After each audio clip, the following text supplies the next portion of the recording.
Welcome back. Radio city joke સ્ટુડિયોમાં આપનું સ્વાગત છે. કિશોર કાકા, આ સોશિયલ મીડિયા પર તમે જુઓ છો, ઇન્સ્ટાગ્રામ હોય કે ફેસબુક હોય કે ગમે તે વોટ્સએપ સ્ટેટસ હોય, બધે ફોટા. નવરાત્રીના બધા ફોટા જ હોય છે, રંગબેરંગી ચણિયાચોળીના જ ફોટા. પણ આ મોબાઈલ લઈને શું કરવા ગરબા કરવાના? અરે સ્ટાઇલ છે. એ સ્ટાઇલ વાળી માતાજીની મૂર્તિ જોજે, 9 હાથ છે પણ એકે હાથમાં મોબાઈલ નહીં. બહુ સારું. અને એકનું એક 2 હાથથી આમ ચણિયો પકડવાનો અને સ્લો મોશનમાં આમ ગોલ ગોલ ફર્યા જ કરે. બસ દરેક પોસ્ટ પર આ જ જોવા મળે. તે પણ તમારે શું છે?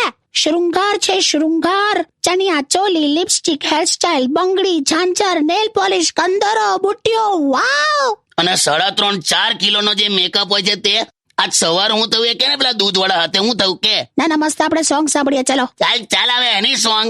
કેમ, શું થયું? હા, હવારે તપેલું લઈને ગઈ અને પેલા દૂધ વાળાને કે ભૈયા આપ દૂધ में इतनी मिलावट करते हो, शर्म नहीं आती के?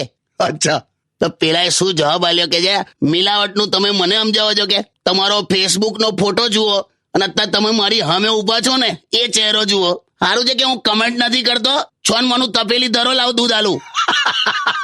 મને તો એટલો ગમી ગયો છે ને દૂધ વાળો. વાહ, ક્યાં વાત હે. પત્યું તમારું.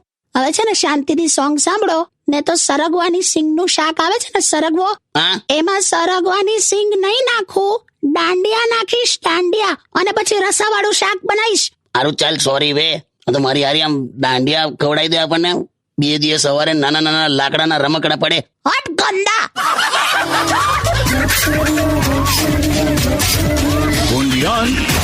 Radio City.